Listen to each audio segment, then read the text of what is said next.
You had said earlier this week that Putin would face severe consequences if you get the sense from him that he's not interested. What do you mean by that? Economically severe. Yes, it will be very severe. I'm not doing this for my health, okay? I don't need it. I'd like to focus on our country, but I'm doing this to save a lot of lives. Yeah, very severe. Thank you very much, everybody. You like doing those things? It's almost like a competition. It's like winning at golf. You know, they're coming in, every question is a kill. They hope you're going to make a mistake. They're looking, and they had a field day with Biden, that's why he didn't do it. But you're making any news there? I don't think so, nothing. I always go out, I say, is there breaking news? In other words, when I leave, if there's breaking news, that's a bad thing. That means they got me on something. Let's go. After you. He's a good golfer, everybody. We started after a short break for a call with a world leader in the president's office on board. You just had me in the office here, and you had a phone call with the leader from Belarus, Lukashenko, and you talked about this meeting.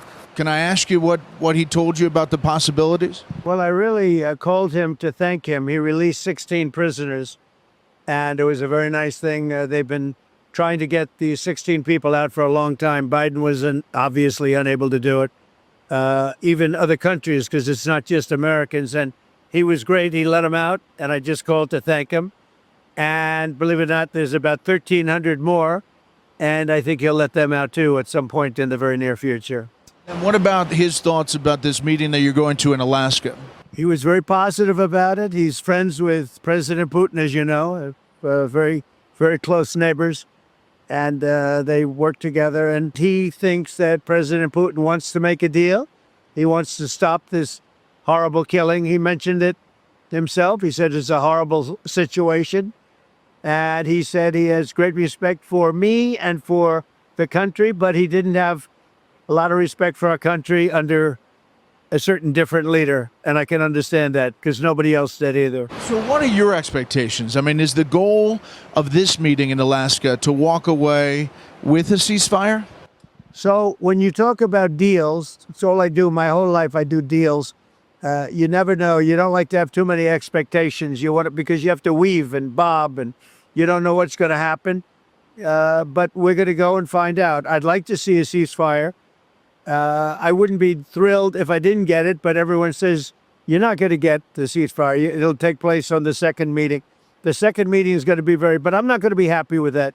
So we'll see what happens. I'm going to be, I won't be happy if I walk away without some form of a ceasefire.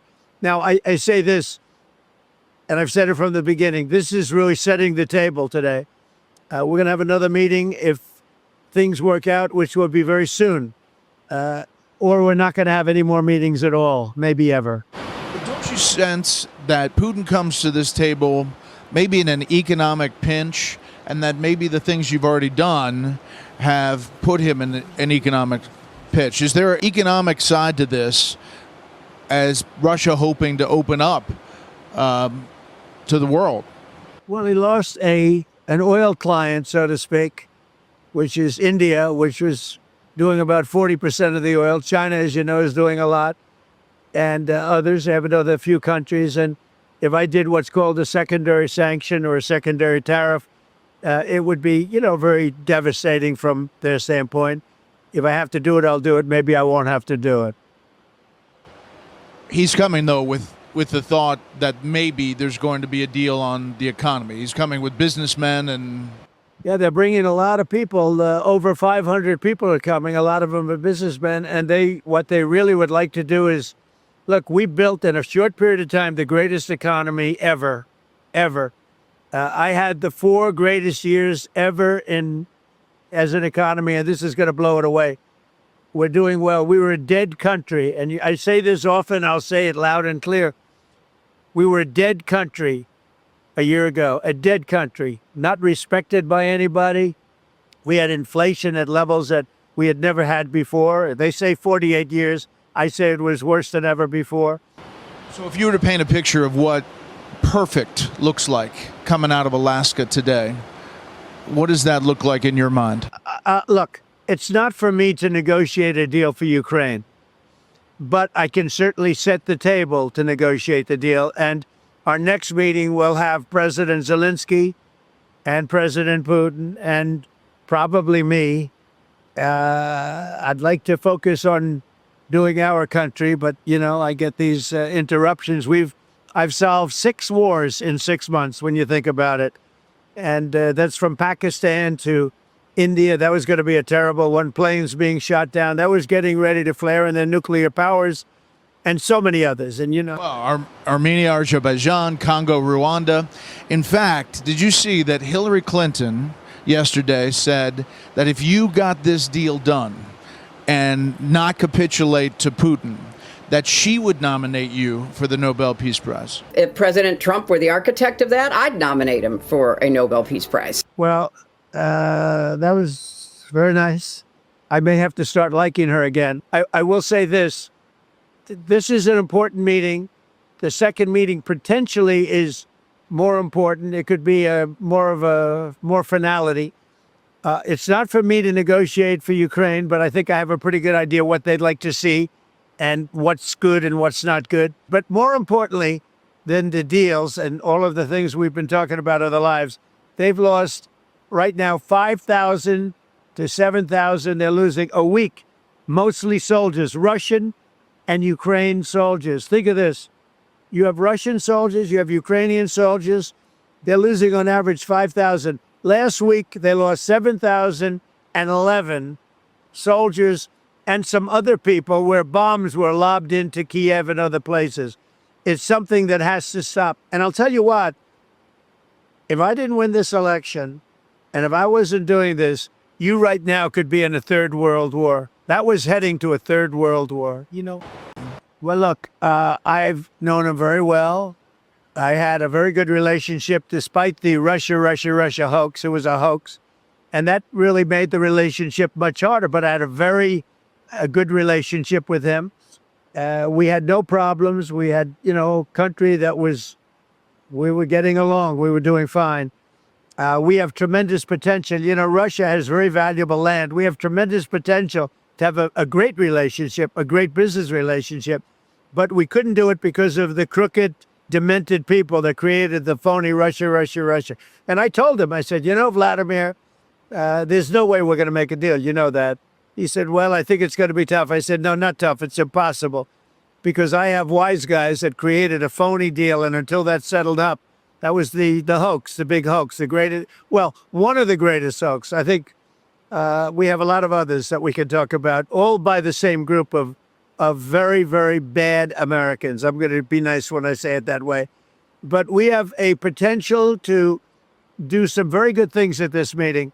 One of the things I think we'll discuss, and again, it's about Ukraine, but we have nuclear treaties to discuss. We have a lot of things to discuss that normally would be something that would come naturally, but it's not so natural now because of Ukraine. You had Steve Witkoff go talk to Vladimir Putin, so there has to be some sense that you have going into this that you're going to have something, because otherwise, you said you'd go in and look him across the table and be able to say in the first 2 minutes whether it was going to happen or not.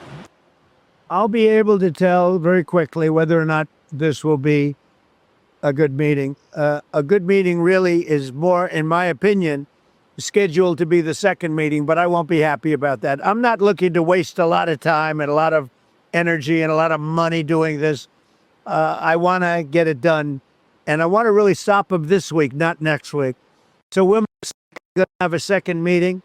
Now, it could be that if this meeting's bad enough, that I'm gone. 1986, Reagan walks away from Reykjavik with Gorbachev, and it was a strong moment. I mean, you could foresee if it goes down a bad path, you get up and walk away. I'm not doing it based on history, based on anything else. I'm doing it based on a deal. If we make a deal, great. If I see that there's no hope of making a deal, I'm out of there. It's over. I'm out of there. This isn't my war. This is Biden's war. This is Biden screwed this up, just like he did with Afghanistan with that horrible retreat. And the way he did it, I'll never forget it. That was the most embarrassing day in the history of our country. Well, this is Biden's war too. This is a war that should have never happened. I saw it for 4 years. It didn't happen. And I understand Putin. It was the apple of his eye. Ukraine was the apple of his eye. There was no way he was going to move on it. I'll tell you, you have a very similar thing with President Xi of China and Taiwan. But I don't believe there's any way it's going to happen as long as I'm here. We'll see.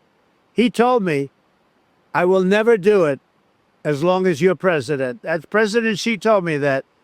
And I said, well, I appreciate that. But he also said, but I am very patient, and China is very patient. Say, well, that's up to you, but it better not happen now. These guys, both Xi and Putin, have said things before that they didn't live up to, or they did other things. And, when you were campaigning, you said, we can solve this right away, 24 hours. You got into it, you've explained, it's much more complex. It's tougher, right?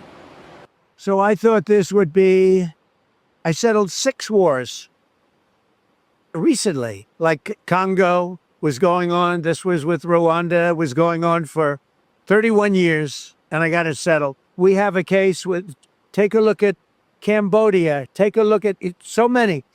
And the most difficult ones turned out to be easy. The easiest one, which should be this one, turned out to be the toughest. And that's because of Putin? Well, it's because of a lot of things. It's because of personalities that don't get along very well. I mean, President Zelensky and President Putin did not get along. Again, I inherited this. I came in, I got very angry at people yesterday. I came in and I said, what the hell? I inherited this mess. I inherited a mess from Biden with the economy, with inflation, with high taxes, with so many other things. You've said that there could be very severe consequences if Putin doesn't do a ceasefire, if this falls apart. But you've also in the past said that sanctions you don't think really affect Russia because he's gotten around him before. What does severe look like? Severe. Let me just tell you one other one. Cambodia, Thailand. It was starting. And I got it right at the beginning. But many people are dead right along the border. And I happened to be talking to one of the two parties, and they said, are you guys going to war again? Because they've been fighting for, as they said, 500 years. I said, how long are you fighting? Said, 500 years, on and off, right? I said, this is not good. I got that one solved. So we're going to see what happens. We're going to have a meeting today. Hopefully it'll be good. If it's bad, if it's something I don't see a future in, I'm a deal guy. If it's something I don't see a future in, I'm gone. I'll leave. I don't have to do a press. I'll just say, not going to be a deal. I'm out of here. And I go back to the United States and I preside over the economy that, wait till you see what's happening with all of this. We have trillions of dollars pouring in. Even people that were against tariffs only because they didn't understand tariffs, they didn't even know what a tariff was. You had economists that didn't even know what a tariff was. They're all my biggest fan now. They're also, you see it. We have an economy that's going to be the best ever, I think, in the history of our world. When you land in Air Force One, it sends a different signal. It's a pretty good way to travel. And we're going to land in this base in Alaska that's going to have a lot of military equipment there on the ground. It's pretty impressive. Well, I think people are going to be impressed, and I hope your cameras can look at it. It's a very big base. And it's got a lot of great equipment. We have F-22s. We have the B-2 bomber that everyone saw. How about that? 36 hours back and forth. Not a screw was loose. Not a plane went down, even from a mechanical standpoint. If you take a look at the last raid into Iran, it was the helicopters, Jimmy Carter. What a shame that was, that whole thing. And then they ended up taking our great patriots as prisoners. And it was the exact opposite. This was a flawless campaign. And it sent a message to the world. It sent a message, and that plane is one of the most beautiful things I've ever seen. But when you land, you'll see the B-2s. You'll see, I think the most beautiful fighter jet in the world is the F-22. You're going to see F-35s all over the place. It's a big base. You're going to see lots of equipment, and I hope your cameras can cover it because it will be very impressive.